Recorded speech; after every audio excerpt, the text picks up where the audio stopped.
ආයුබෝවන් හැමෝටම කොහොමද ඉතින්? ඔන්න අද ඉඳන් අපි පටන් ගන්න යන්නේ බයොලොජි රිසෝස් බුක් එකම පාඩම් කරන වැඩේ. ඉතින් මං කලින් ඔයාලට දැනුවත් කිරීමක් කරා පොඩි වීඩියෝ එකකින්. ඒක ඔයා බැලුවේ නැත්තම් කමක් නැහැ. ඔයා දන්නව නේද? බයොලොජි රිසෝස් බුක් එකේ සම්පූර්ණ සිලබස් එකම ගත්තම පිටු 560ක් වගේ තියෙනවා. 560ක්? අම්මෝ! අයියෝ මේ අපේ පූස්පතියත් මට වද දෙනවා. හරි ඒකට කමක් නැහැ. 560ක්ම පාඩම් කරනවා කියද්දීම කම්මැලි නේද?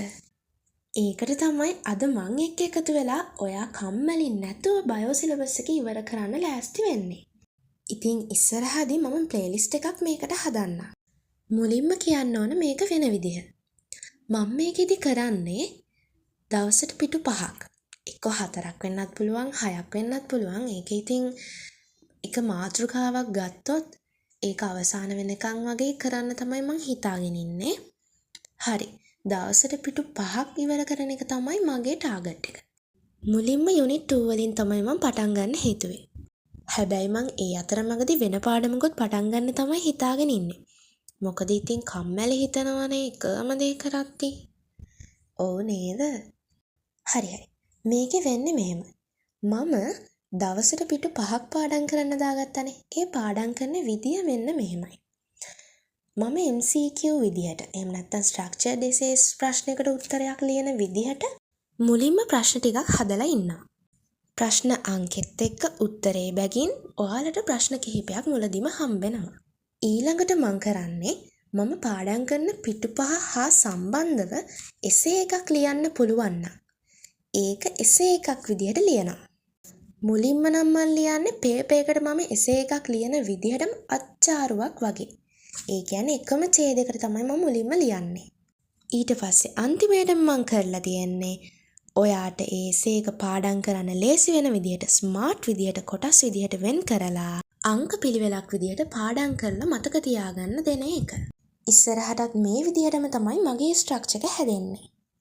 ඉතින් ඔයාට මේ මගේ ස්ටෙප් ටික සෙට් නම් මේ විදිහට බයෝ ටික පාඩම් කරලා ඉවරයක් කරන්න මාත් එක්ක එකතු වුණොත් හොඳයි කියලා හිතනවනම් මාව දැන්න subscribe කරලා bell icon එකත් click කරලා තියාගන්න අමතක කරන්න එපා.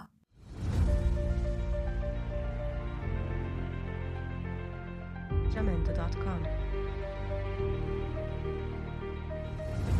වීඩියෝ එකට යන්න කලින් මම මතක් කරනවා අනිවාර්යයෙන්ම රිසෝස් බුක් එක අතර ගන්න කියලා. හරි රිසෝස් බුක් නැති අය ඉන්නවා නම් ඔයාට නෝට් එකක් ඇතිනේ. නෝට් එක අතට ගන්න. හරි එහෙනම් මේ පටන් ගන්නෙ යුනිට් 2 එක. අපි යමු වීඩියෝ එකට. මේ තියෙන්නේ මම හදපු ඔයාලට MCQ එහෙම නැත්නම් ස්ට්‍රක්චර්ඩ් එසේස් වලට එන්න පුළුවන් ප්‍රශ්න සෙට් එක. හොඳට පාඩම් කරන්න ඕන නම් ප්‍රශ්නය හයියෙන් කියවලා උත්තරෙත් හයියෙන්ම කියවන්න. මෙතන ඔයාලට MCQ ප්‍රශ්න විදිහට MCQ 26ක් මම දීලා තියෙනවා.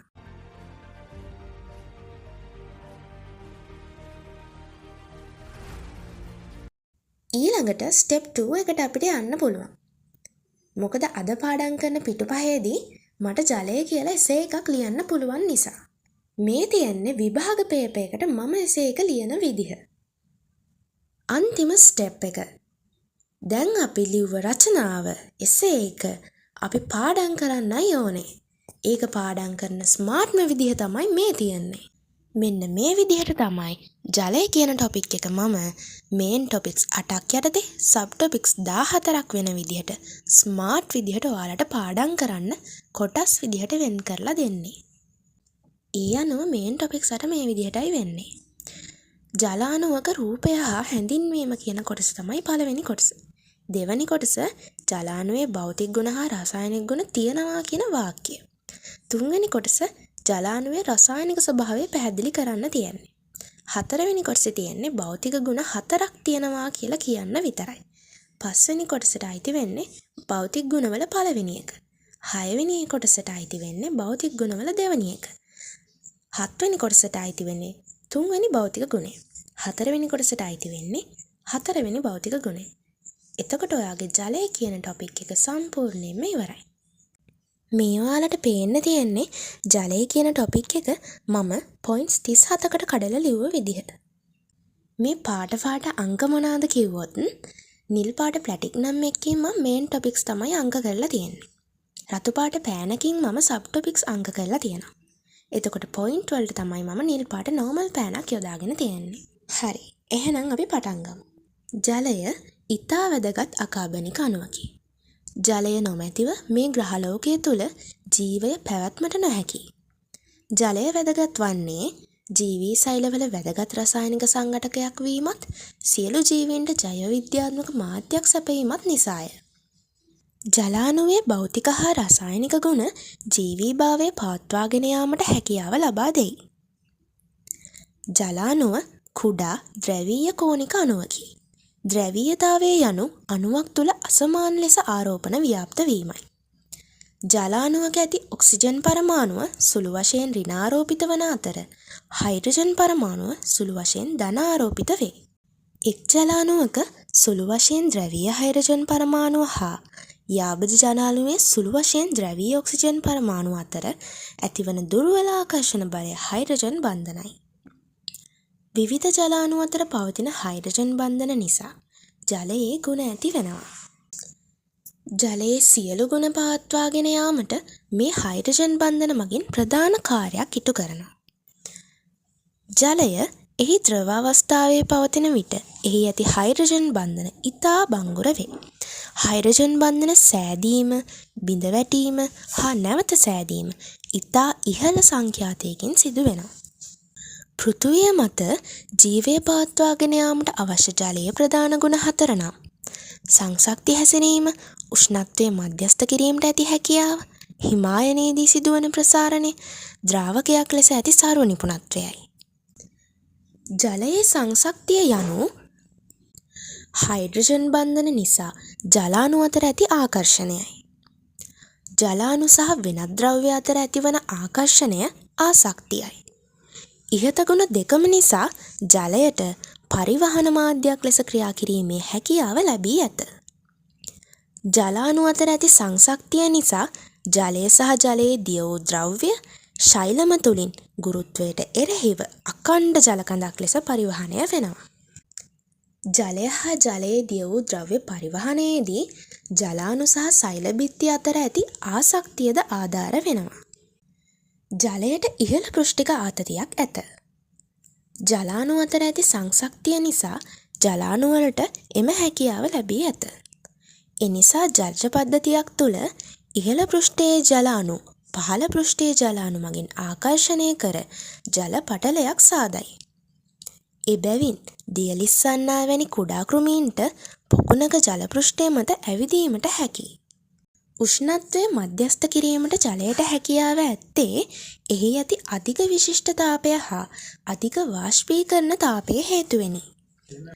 ජලයේ අධික විශිෂ්ට තාපය නිසා පෘථුවිය මත උෂ්ණත්වෝච්චාවචනය සිදුවන විටදී ජීවී පද්ධති හා ජලස්කන්ධ තුළ ජලය තාප ස්වාරක්ෂකයක් ලෙස ක්‍රියා කරනවා. ජලයේ අධික වාෂ්පීකරණ තාපයක් ඇති නිසා ජීවියෙකු තුළ අවම ජලහානියක් සිදු කරමින් වැඩි තාප ශක්තියක් නිදහස් කළ හැකි. මෙය ජීවියාගේ දේහ පෘෂ්ඨය සිසිල් කර ගැනීමට හා අධික උණුසුම් වීම වැළැක්වීමට උපකාරී වෙනවා. මිනිස් සමෙන් ස්වේදය වාෂ්ප වීම දේහ උෂ්ණත්වය නියත මට්ටමක පවත්වා ගැනීමට ආධාර වෙනවා. ශාකවල සිදුවන උත්ස්වේදනය ශාක දේහ පෘෂ්ඨය සිසිල් ලෙස තබා ගැනීමට උපකාරී වන අතරම සූර්යාලෝකය නිසා අධිකව උණුසුම් වීම වළක්වනවා. හිමායනයේදී සිදුවන ප්‍රසාරණයද ජලයේ වැදගත් භෞතික ගුණයකි. සාමාන්‍යයෙන් ද්‍රව්‍යයක් උෂ්ණත්වය වැඩි වන විට ඝනත්වය අඩුවන අතර උෂ්ණත්වය අඩුවීමේදී ඝනත්වය වැඩි වෙනවා. ජලයේ උෂ්ණත්වය සෙල්සියස් අංශක 4ට වඩා අඩුවන විට හිමායනය වීම ආරම්භ වෙනවා. පසුව අයිස් ඝනක ලෙස හඳුන්වන ස්ඵටික දෙලිසක් සාදනවා. ජලයට සෙල්සියස් 4ේදී උපරිම ඝනත්වයක් ඇති බැවින් ජලස්කන්ධවල මතුපිට පෘෂ්ඨයේ අයිස් පාවෙනවා. මේ නිසා ද්‍රව ප්‍රදේශවල ජලස්කන්ධ තුළ සිටින ජීවීන්ට ශීත ඍතුවේදී නොනැසී පැවතීමට හැකියි. ජලයේ ද්‍රවීයතාවය නිසා ද්‍රාවකයක් ලෙස ඇති සර්ව නිපුණත්වයේ ගුණය ජලයට ලැබිලා තියෙනවා. ජලාණු එක් එක් ද්‍රව්‍ය අණු වට කර ඒවා සමග හයිඩ්‍රජන් බන්ධන සාදන බැවින් ද්‍රාව්‍යතාවය අයනික ස්වභාවය මත නොව ද්‍රාව්‍යක ද්‍රවීයතාවය මත රඳා පවතිනවා. ද්‍රවීය අණු උදාහරණයක් විදිහට ග්ලූකෝස්. අයනික සංයෝග සෝඩියම් ක්ලෝරයිඩ් වගේ. ද්‍රවීය හා අයනික යන දෙකම සහිත ඒවා ලයිසෝසෝම් වැනි. ජලයේ දිය වෙනවා. එහෙනම් මෙතනින් අද දවසේ පිටුපහ පාඩම් කරලා ඉවරයි. වීඩියෝ එක ඉවර කරන්න කලින් මං ඔයාලට පොඩි ට්‍රික් එකක් කියලා දෙන්නයි හදන්නේ. ඔයා දන්නවද තුන් කල් බැල්ම කියන්නේ මොකක්ද කියලා? ඒ කියන්නේ සතියක් ගත්තොත් පළවෙනි දවසේ ඔයා පාඩම් කරන දේ නැවත තුන්වෙනි දවසේ මතක් කළ යුතුයි. තුන්වෙනි දවසේ පාඩම් කරලා ඊට පස්සේ නැවතත් ඔයා ඒක හත්වෙනි දවසේ පාඩම් කළ යුතුයි. එතකොට ඔයාගේ දීර්ඝ මතකයට ඒ පාඩම යනවා. ඉතින් ඒ නිසා සතියක අද පළවෙනි දවස කියලා ගත්තොත් මම තුන්වෙනි දවසේ දාන වීඩියෝ එකේදී ඔයාලට මේ කොටසත් මතක් කරන්න අමතක කරන්නේ නැහැ. මං හිතනවා මගේ වීඩියෝ එක අද ඔයාලට ගොඩක් වැදගත් වුණා කියලා. ඉතින් දිගටම එකතු වෙලා ඉන්න. හරි එහෙනම් අදට වීඩියෝ එක ඉවරයි. ගිහින් එන්නම්. good luck හැමෝටම.